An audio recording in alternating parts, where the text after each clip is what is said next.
Hi there, day 25. I'm keeping this up. I'm going to keep going until day 90.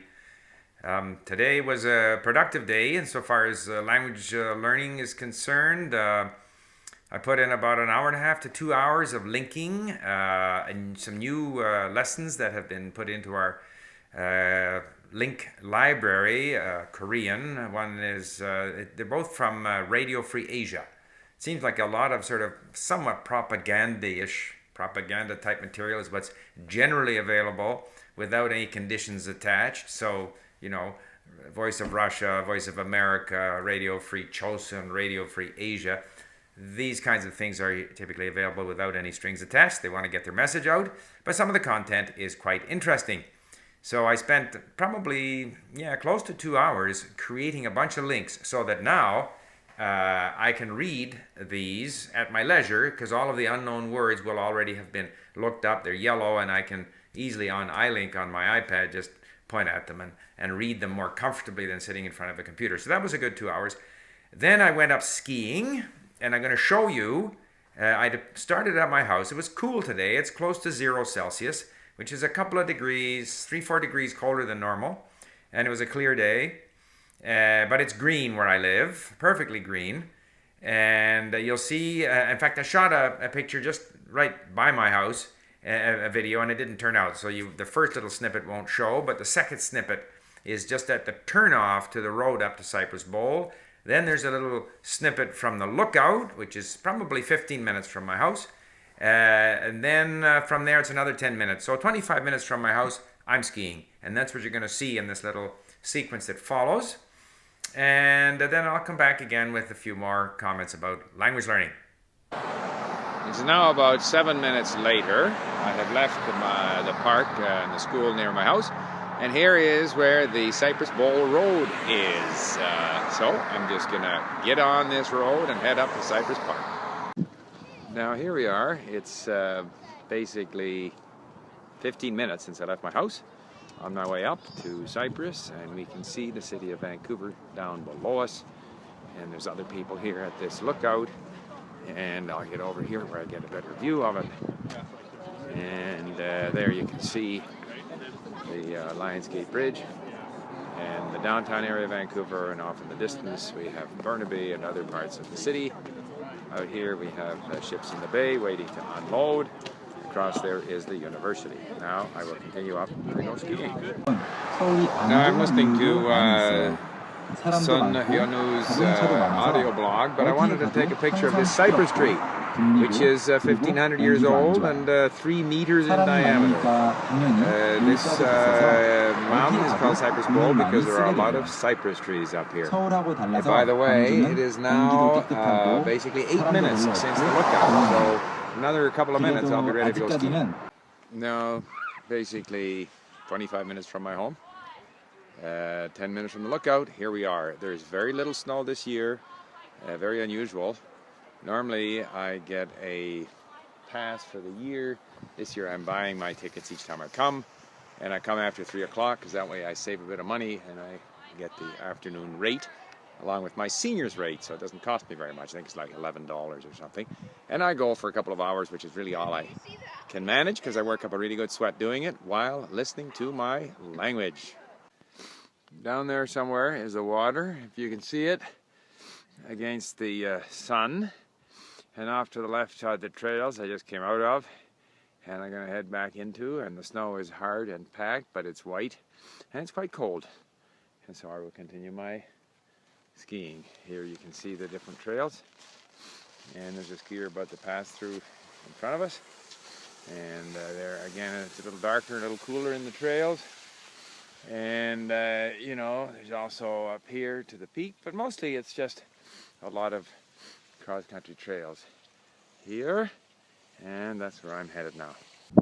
Now here I am up by the lodge here. There's a little lake. It says thin ice. As I say, we have less snow than normal.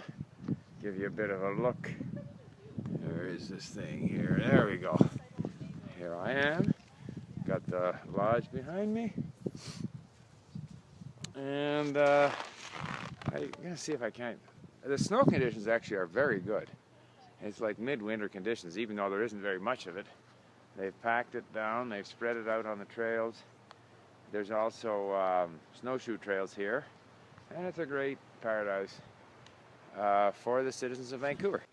So here's the trail, and I'm going to try and ski down this slope here without crashing, holding my poles in one hand, just to give you a sense of the conditions here.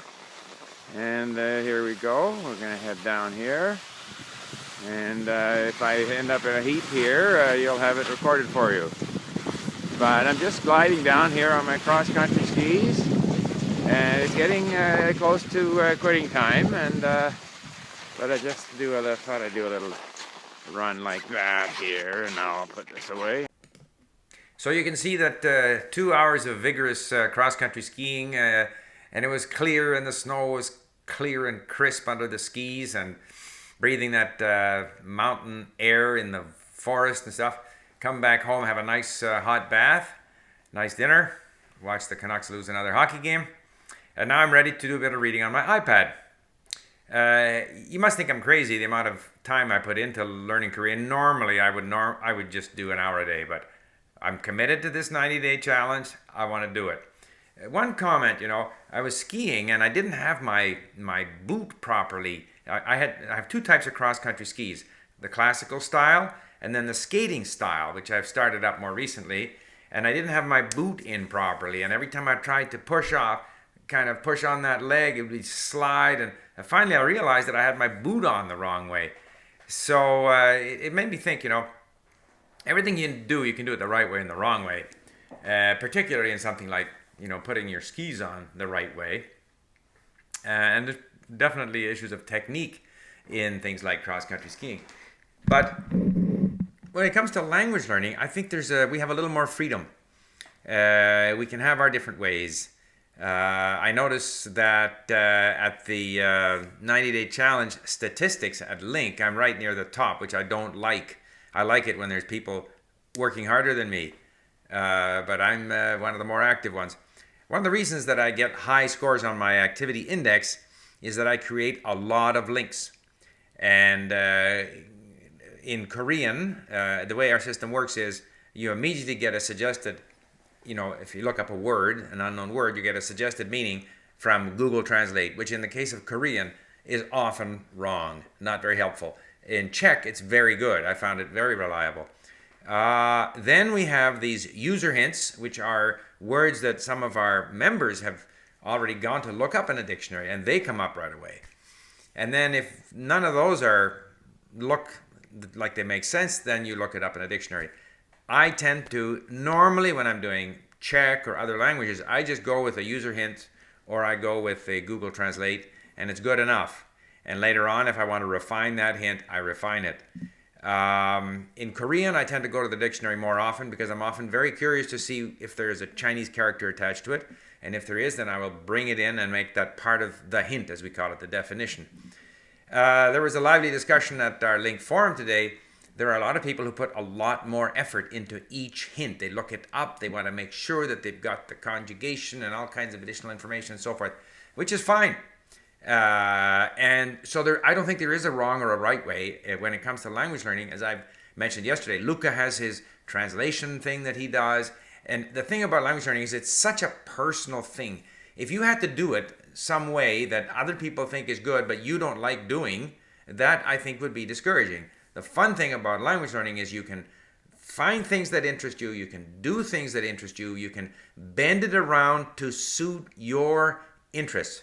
And whatever you can do to make it, fun and interesting and worthwhile for you is going to keep you at the task. And if you stay at the task, you're going to improve. So I was thinking about that as I was charging around, that certain things require, you have to do it this way. Like judo, you have these kata, you got to do it this way. But in language learning, I feel we have to explore and find the ways that we find the most enjoyable and effective. And so to that extent, it's very much an individual journey. And but today, I'm going to be over 4 hours today. So I hope some of you out there who are taking the challenge are going to compete with me in terms of, activity level, whether on the Link Activity Index or in terms of the number of hours you put in. Because the more you put in, the more you're going to get out.